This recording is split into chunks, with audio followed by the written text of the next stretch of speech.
The General Assembly will come to order.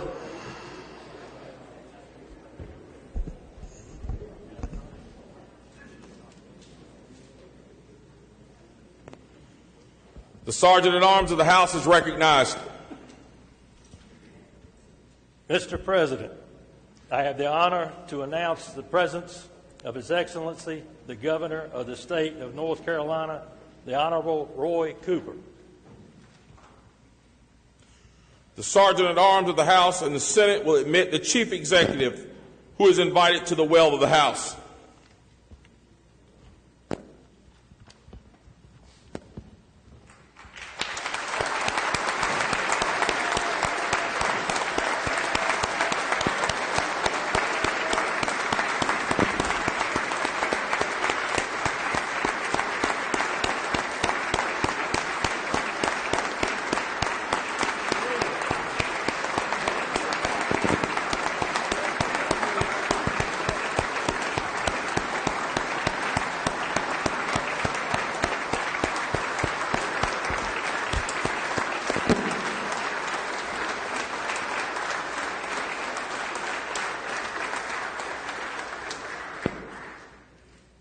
Mr. President, I have the distinct honor and privilege to present His Excellency, the Governor of the State of North Carolina, the Honorable Roy A. Cooper.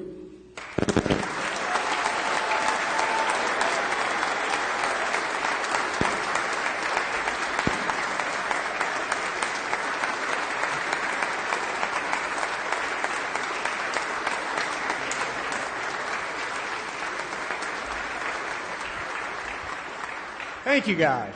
Members of the General Assembly, distinguished guests, His Excellency, the Governor of the State of North Carolina, the Honorable Roy Cooper.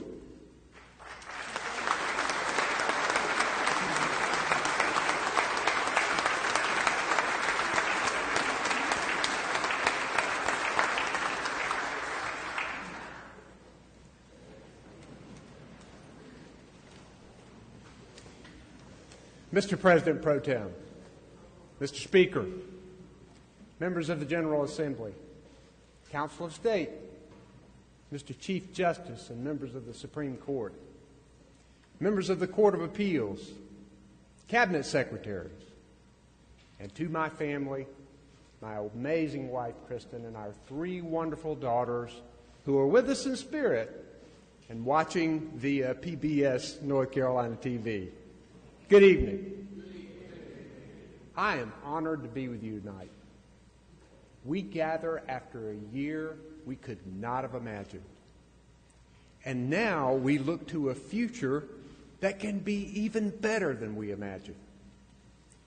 Our response to an unprecedented, once-in-a-generation challenge is showing us clearly that North Carolinians are resilient and ready. The state of our state is strong.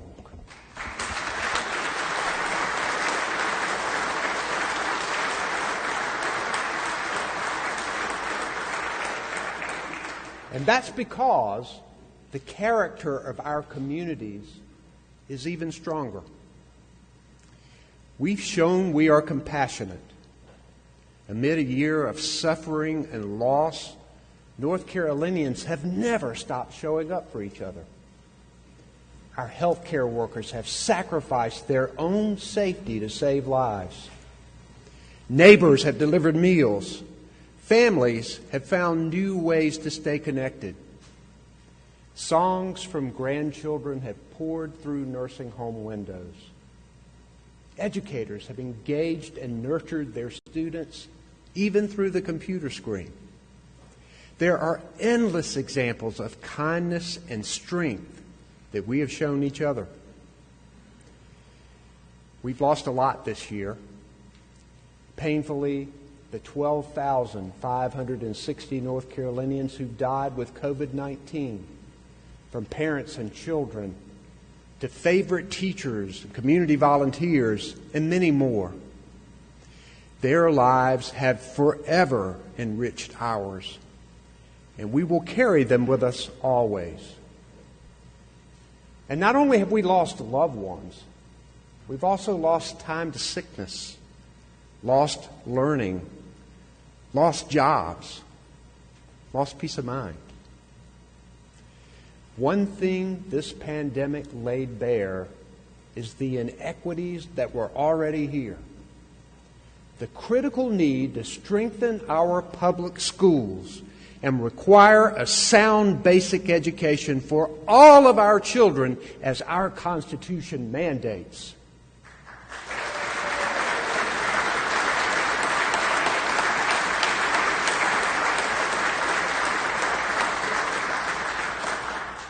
The gaps in high-speed internet access, the unlivable wages that many hard-working North Carolinians, just to make ends meet, to take on multiple jobs that don't provide health insurance.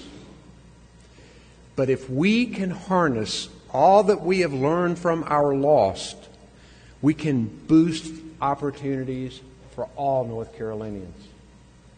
The opportunity to get a training for a better paying job, the opportunity to get health insurance, the opportunity to get connected to telemedicine, homework, and loved ones who live far away, the opportunity to prosper. This past year has impacted every single person in our state and has required the collective effort of North Carolinians to stay safe and save lives. From the beginning, I pledged that we would listen to health experts and follow the science to protect our state. And we have done just that. The decisive actions we have taken saved lives and prevented our hospitals from being overwhelmed. And I would like to recognize and thank healthcare workers across our state. Your commitment and courage have made all the difference. Thank you.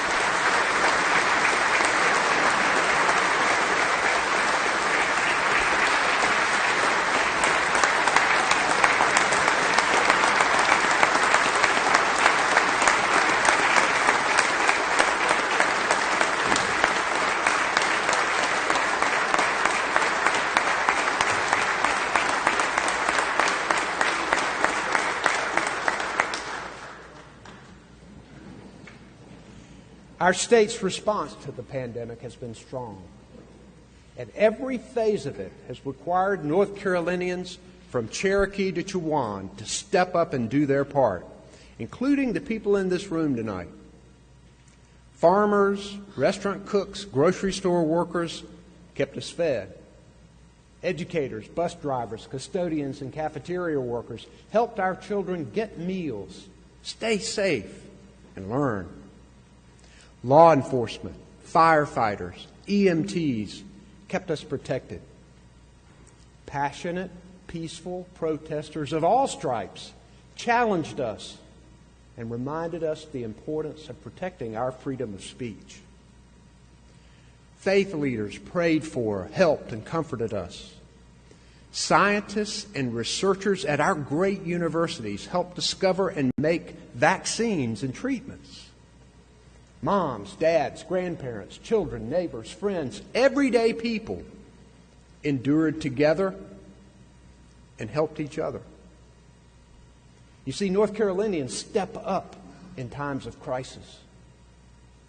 And while our special guests cannot be in the building tonight, I want to recognize a few North Carolinians who've made a real difference. A lot of North Carolina companies, at their own economic risk, changed what they were doing and started making things we needed right then to save lives. Instead of just making furniture, Custom Contracts Furnishing in High Point teamed up with local fabrics companies to make medical gowns. They hired 50 new employees and made over 1 million gowns for our state and other customers. In March of 2020, right as the pandemic began, Parkdale Mills in Gastonia worked with a group of companies to put together a reusable mask, supplying over 600 million of them across the country. This kind of ingenuity and resourcefulness helped us get desperately needed PPE to frontline workers when they didn't have enough. That North Carolina ingenuity unfolded across the state in many ways.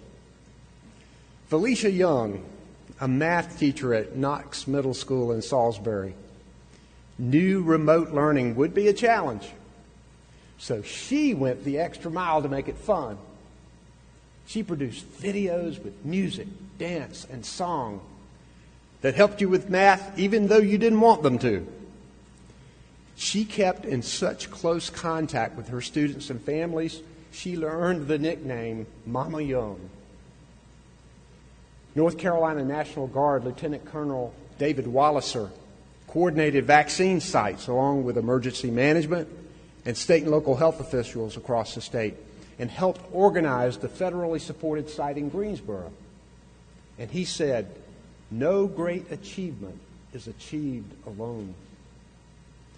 Colonel Walliser knew that with all of us working together, we could get more people vaccinated. And of course, there are endless stories of our heroic frontline health workers who fought this pandemic tirelessly with courage and compassion. One of these is Natisha Fields, a nurse and manager at Carolina East Medical Center in Newbern. She had the double challenge of caring for her patients and her staff, from dealing with PPE shortages to caring for dying patients to supporting her staff members who were working long hours amid their own sacrifices. She kept things running and kept people safe. Natisha, David, Felicia, Custom Contracts Furnishing, Parkdale Mills, and so many other people and companies in our state stepped up. And I am so grateful to all of them. And now, it's time for us to step up. The elected leaders. North Carolinians want us to work together like they have had to do. Now, members of the legislature, we know we can find common ground because we've done it before. Our differences often get the attention, but our cooperation got billions of dollars in relief funds to people who needed it. You passed and I signed legislation to provide funding to rebuild after the natural disasters. Together, we passed the Build and See bonds for better roads. We landed tens of thousands of good-paying jobs with strategic and accountable economic incentives. We got rid of the discriminatory House Bill 2. We raised the age for juveniles in the criminal justice system. And just last month, together, we got more children safely into their classrooms. And we're working with each other on pandemic response. We recognize that thousands of North Carolinians were threatened with eviction and power shutoffs during the pandemic. My administration created and you funded the HOPE program to make payments directly to landlords and utilities to keep people in their homes with the lights on. It's already helped 36,000 families and paid out almost $125 million. Together, we're helping small business owners bounce back with federal funds for their rent and utilities. The Barbecue Center in Lexington that's been family-owned and open since 1955. This money allowed them to keep their doors open, pay and keep their employees, while still serving great barbecue. You passed and I signed legislation waiving the ABC permit fees, saving struggling bar and restaurant owners millions, directing funds to schools to keep them safe, providing students with summer school and with better ways to learn to read. And we know we have to do so much more. We often have our differences, but the people of North Carolina should know that at times, when it mattered, their leaders stepped up. And now, we need to do it again. One way is fighting through this pandemic together, the right way. Though every loss hurt, North Carolina ranks low among the states in COVID-19 deaths per capita during the pandemic. During the same period, North Carolina ranks low among states in job losses per capita. We've saved lives during the pandemic and deployed vaccines to bring our economy on strong. We are doing it the right way. Almost half of our state's adults have had at least the first shot of vaccine, and almost 40% are fully vaccinated. And we're doing even better with our 65 and over population, with more than 77% with at least one shot, and more than 72% fully vaccinated. That's remarkable. Every dose is another person saved, another family closer to immunity.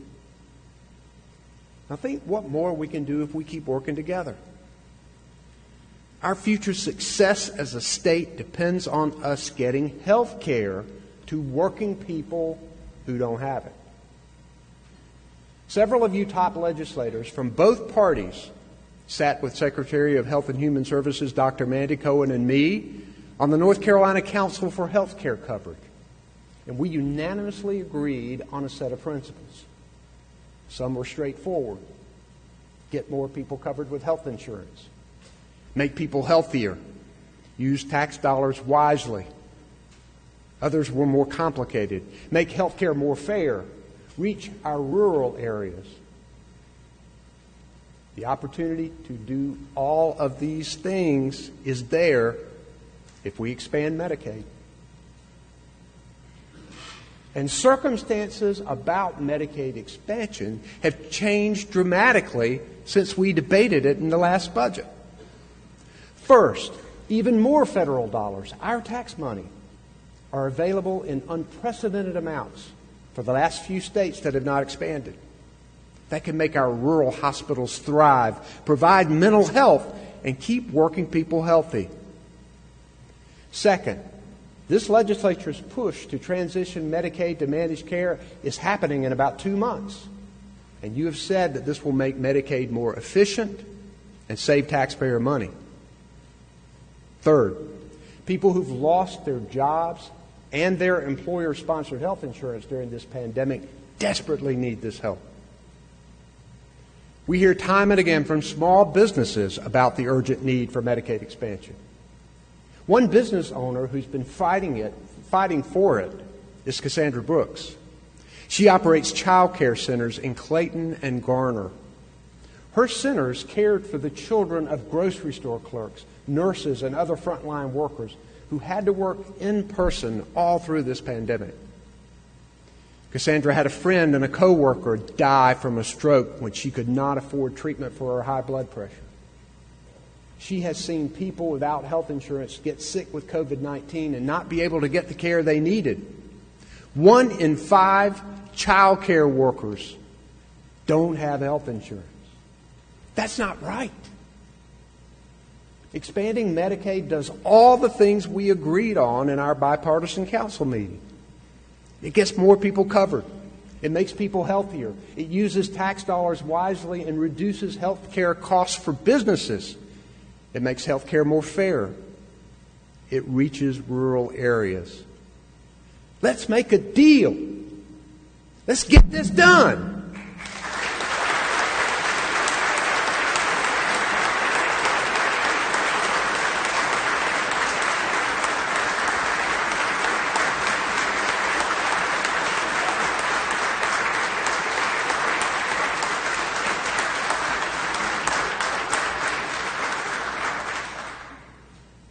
A healthier state means a healthier workforce that's ready for the better paying jobs that we're bringing here. In 2019, I and the bipartisan leaders of the legislature, business, and education stood together to make a promise.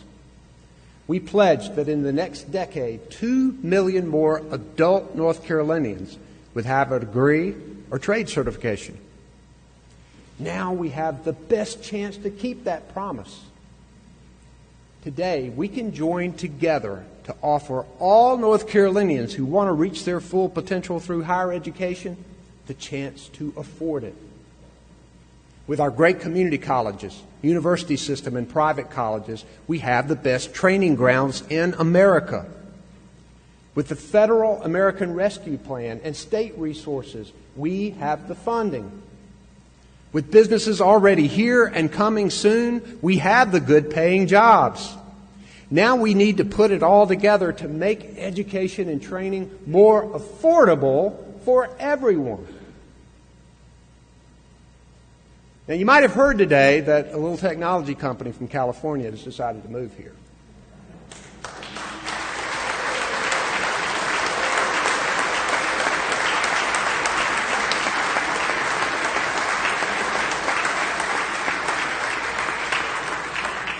And yet another tremendous accomplishment for our state.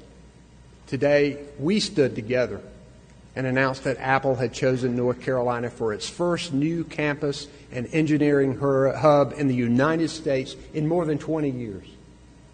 And that makes 11 companies that have announced thousands of jobs in both rural and urban areas in just the past 2 months during a pandemic. The good jobs are already here, and they're going to keep on coming. Let's make sure our people can afford to get the education and training to land them. We know that people can succeed if we break down the financial barriers keeping them from their goals. Lexine Merrill was in her 3rd semester as a nursing student at Central Piedmont Community College when unexpected medical bills came on top of a needed car repair. She thought she'd have to drop out, but a Finish Line grant helped her afford to stay in school. She graduated in December and is working as a critical care nurse in Monroe right when we need her the most. Her story is a testament that even a small amount of financial help can turn students into skilled workers to fill these high-demand jobs. The CEOs will tell you they need these highly trained people right now, and that we need to invest more in our community colleges and our universities for scholarships, and we need them now. These same CEOs will tell you that investing in education at the back end is important, but investing in our children earlier may be even more critical. Our pledge for getting 2 million more adults trained and educated by 2030 must begin with more children getting high-quality pre-K and a healthy start at birth. More children who learn to read in elementary school. More children inspired to learn trades in middle school. And more well-paid educators who can guide children as well as adults getting trained for a second career. And that means paying our teachers more. If we want to recruit and keep the best educators, we need to pay them better.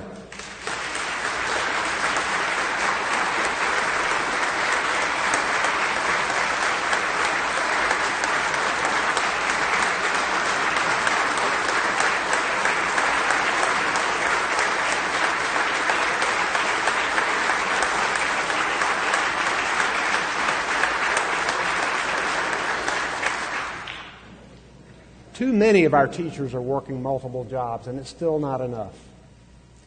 Because of our budget dispute last time, our educators did not get a raise in the last budget cycle. We need to make up for that in this year's budget. Healthcare and education will get us well on our way. But to cement North Carolina's spot as best in the nation for business and industry, we have to solidify the state's backbone. Its infrastructure, schools, water and sewer, roads, bridges, transit, and also its pathways for information. High-speed internet is vital for education and telemedicine, but also for every person from small business owner and farmer to big corporation and hospital. In Hope County, Dr. Karen Smith began using telemedicine to care for patients with opioid addiction. And when the pandemic hit, she realized that that internet could help even more. She carefully planned to continue her in-person medical practice, but many of her patients were hesitant to come in at the height of the pandemic, and a lot of them didn't have internet access. So, Dr. Smith extended her office's Wi-Fi to the parking lot and offered tablets for patients to use. This meant that those with limited access to technology could still get the care they needed through telemedicine. The pandemic and the resulting necessary expansion of technology have flung us a decade ahead. The future world where we work from home, see a doctor, and connect over screens is thrust on us right now. But if you don't have access, the screen, or the money to subscribe, you're left out and left behind. We have a plan and the money to stretch high-speed internet to our state's farthest corners, and we should use them both to get this done.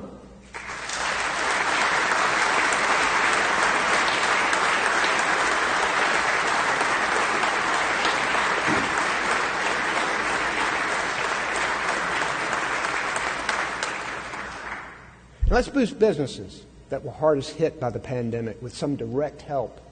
Restaurants, hotels, conventions, hospitality, and tourism. Let's get people back in the workforce and help them get the training they need to land the jobs. And a lot of them will be clean energy jobs. Look, scientists concur that the climate crisis is real and that we need to lower carbon emissions. But aside from that, clean energy is where the great paying jobs are going to be. Let's get ahead of the other states and lead this industry in North Carolina. I'm asking you to expand access to clean energy technologies. Invest in clean energy economic development. Promote offshore wind. And build the clean energy workforce to catalyze North Carolina's economy.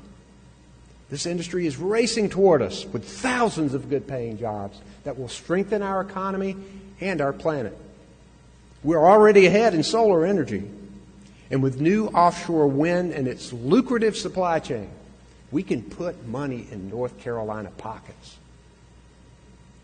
And as we work to build our infrastructure, we need to build the school buildings our kids deserve and strengthen the community colleges and universities where we're training the next great scientists, engineers, nurses, and welders. We can enrich our lives with investments in parks and museums and historic sites. We're seeing the lowest interest rates. We can afford it. It'll create jobs, and we're never going to get a better deal. So let's come together and pass a strong bond referendum so we can get all of this done.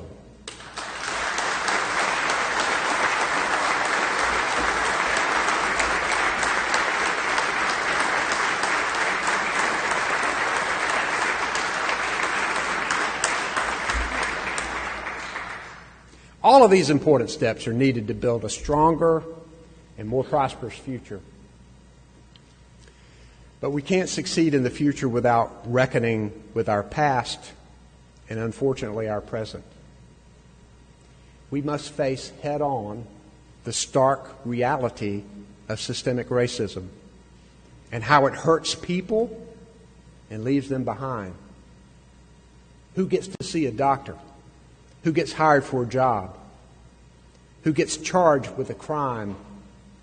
Who gets prison time? Who gets killed? Over the past year and just in the past week, we've seen the harm suffered by too many people of color in our state and across the country. And I want to say clearly, we must all stand together to stop racial injustice in North Carolina.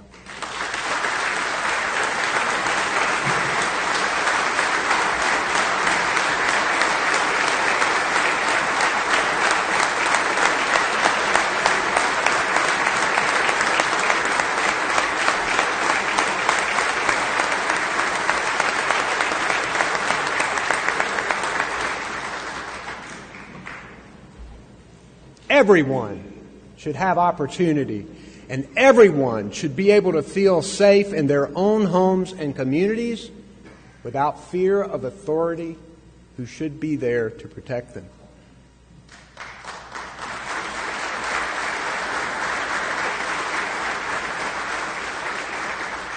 In all areas that are important for people's success, healthcare, education, economic strength, the justice system, we must confront systems that favor some and harm others, and we must fix them.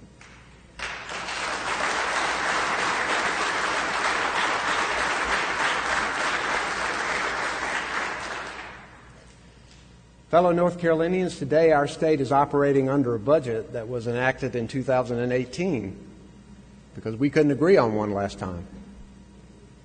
Think about how much the world has changed since 2018. I'm here now at your invitation to give my perspectives about the needs and challenges of our people. And I'm here to tell you that my budget tackles those needs and challenges. There's some really good ideas in there. There's going to have to be some give and take in order for us to get this done.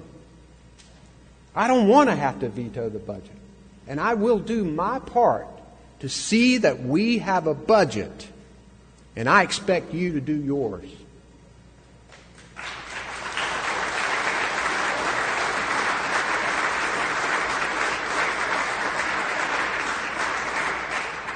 And I, as I've told them, I want to see a budget that has 3 signatures: Senator Berger's, Speaker Moore's, and mine. Our people deserve that.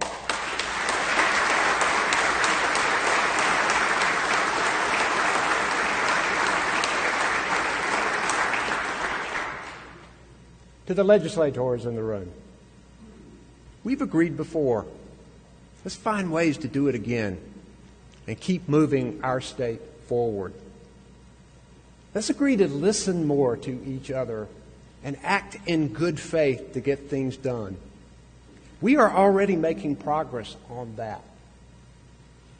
The challenges we face are too great to do otherwise. They're not easy to solve.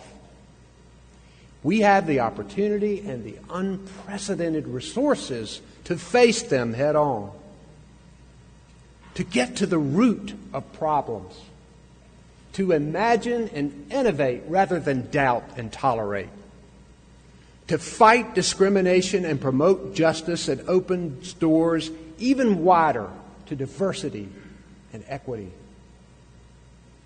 In a year of hardship and loss, we owe it to ourselves and to each other.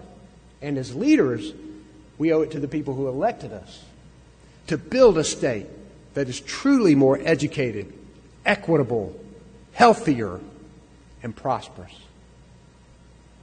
And to act with the compassionate resilience that has gotten us through this pandemic.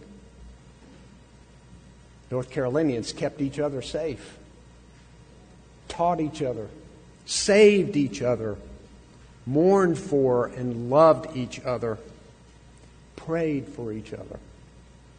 This is the North Carolina way, and we must heed the lessons that we have learned. I believe with all my heart that North Carolina is strong, resilient, and ready to face the challenges of the future.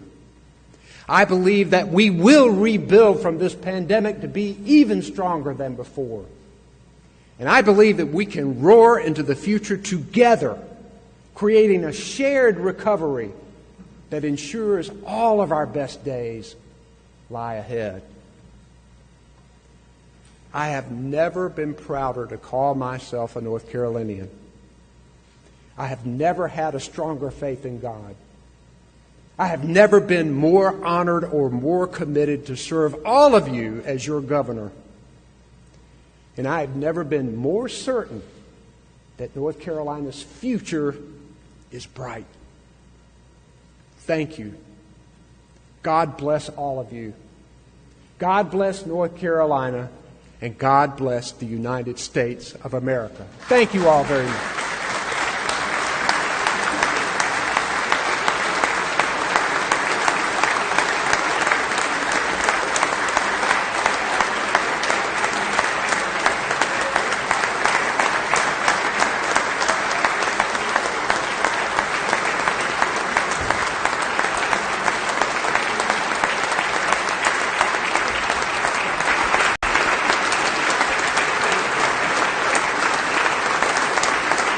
The Sergeant at Arms of the House and the Senate will open the doors for the exit of the governor.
Good evening.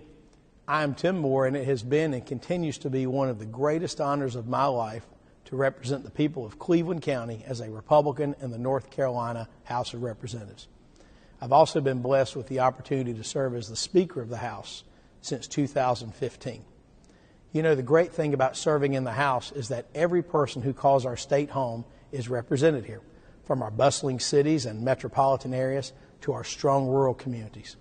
There are 120 people from all corners of this great state, from a wide variety of backgrounds and with many different views, and we all work together to make our state a better place to live and work. While we each bring a different vision on how to achieve these goals, we all do our best. You've just heard from Governor Roy Cooper about his vision for the state of North Carolina. Despite being from different political parties, both Governor Cooper and legislative Republicans have many of the same end goals in mind. We all want North Carolina to be a place where people can have good jobs, safe homes, and provide their children with the very best educational opportunities. We may have very different views on how to achieve those goals, but I and my fellow Republicans intend to try and find as much common ground as possible. In North Carolina, we're not afraid of our differences. Rather, we view our differences as a part of the rich fabric of our great state as we work together to move North Carolina forward. And speaking of moving forward, we definitely need to move forward. This past year has been difficult for families across North Carolina. We've had a year of a deadly health crisis and devastating job losses, political divisiveness, and even civil unrest. If your family lost a loved one to COVID-19, let me, on behalf of all members of our legislature, extend my deepest condolences to you and your family. Further, let me also highlight one area of agreement among leaders in this state. We want all North Carolinians to feel comfortable making the personal choice to be vaccinated against COVID-19 so that our state can finally put this pandemic behind us. The good news is that we are seeing the light at the end of the tunnel. Case numbers, hospitalizations, and deaths are dropping to lower and lower levels, and I am confident we will soon put this pandemic in the rearview mirror. As we emerge from the COVID crisis, I am happy to say that North Carolina is poised to have one of the strongest state recoveries in the nation. Because of the strength of our people and sound fiscally conservative governance over the last 12 years, North Carolina is a national leader in economic growth, but we need to stay the course. Smart budgeting, regulatory reforms, and tax cuts have led to increased economic growth, and I am proud to say that our state government has the largest budget surplus that it has had in many years. While many other states are hacking taxes, we have the ability to make further tax cuts.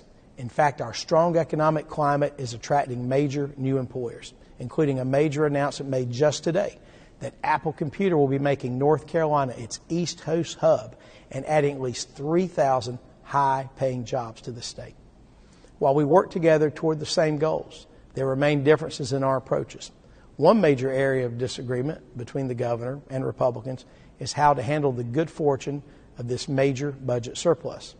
While the governor will push for large increases in state programs, bureaucracy, and spending, we know that this is a recipe for unsustainable budgeting that will eventually lead to painful cuts or tax hikes in the near future.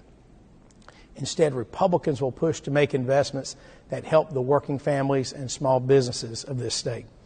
We will use this one-time surplus of funds on capital projects and sectors to invest in our state, whether through a bond, federal funds, or our substantial cash reserves. We will dramatically improve our rural broadband access so schools and businesses throughout North Carolina will have the tools they need to compete in the 21st century economy.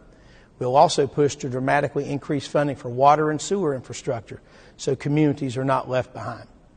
We're also going to invest in transportation to fix infrastructure needed to move our economy forward. We've always been known as the good road state, and we'll spend money on roads, bridges, and highways to maintain that reputation.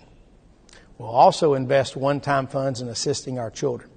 COVID-19 has brought challenges to almost every facet of life, but it has especially impacted the children of this state. After a year of devastating school closures, North Carolina families are desperate for their children to recover as much of the lost learning opportunities as possible. I'm proud to say the legislature is doing its part to help students catch up. Virtual classes made it abundantly clear that our students need the in-person contact that a normal school day provides. That's why we passed legislation reopening in-person education in every public school district in this state for every parent that wants that choice for their child. Additionally, we created a robust, fully funded summer school option for all students to attend at no cost to their families. Every child deserves the promise of a strong education. And while this year presented challenges in delivering that education, we are committed to ensuring that all children recover their lost learning. North Carolina Republicans are also laser focused on reviving our small businesses. Shutdowns, lockdowns, capacity restrictions, and other mandates devastated many businesses across this state. Many were ultimately only able to stay afloat in employing North Carolina workers due to assistance from President Trump's Paycheck Protection Program. Over 200,000 of these loans were made last year, and many of these businesses are still hanging on by a thread. It's time for North Carolina to give those businesses additional tax relief, just like 47 other states have already done, giving these businesses a crucial lifeline to stay afloat. While COVID-19 hurt our small businesses this year, our tax code should certainly not add to that pain. North Carolina Republicans in both chambers are also looking at other broad-based tax relief proposals to put dollars back in the wallets and pocketbooks of hard-working North Carolina families, because we believe state government should not spend a penny more than it has to, and it should return anything extra to the taxpayers whose money it is in the first place. You know, the civil unrest many North Carolinians saw this last year was troubling, bringing long-ignored disparities in criminal justice to the surface. In North Carolina, we are pursuing bipartisan criminal justice reforms that end disparities while continuing to respect our law enforcement officers. You know, it's not an either-or question. We can pass legislation to crack down on rioters and looters and those who have hurt law enforcement officers, while at the same time ensuring police are trained to prevent abuse and the few officers who have abused their authority are held accountable. But let me be very clear. No proposal to weaken the thin blue line by defunding the police will ever be passed by this legislature. Finally, I know that election integrity is top of mind for many North Carolinians watching tonight. Legislative Republicans want to keep it easy to vote, but hard to cheat. We'll preserve voter access while fighting to finally put voter ID in place. It has been 2 years since the citizens of North Carolina voted for this measure, and it's time for that vote to be respected. We will keep access to voting by mail for those who need that option, with appropriate safeguards in place. You know, North Carolina has many voting options, but I know that the gold standard of voting integrity is voting in person on Election Day using a photo ID. With all of these challenges this year, from tax policy to education, criminal justice reform and job growth, transportation, and election integrity, I'm sure that this session of the General Assembly will highlight differences of opinion. Republicans and Democrats will have to work hard together, and we won't always agree on the best way to do things. But I assure you that we all agree we want North Carolina to be the very best it can be. We want to leave North Carolina a more prosperous, healthier, and stronger state than we found it for our children. May God bless you, and may God bless this great state of North Carolina.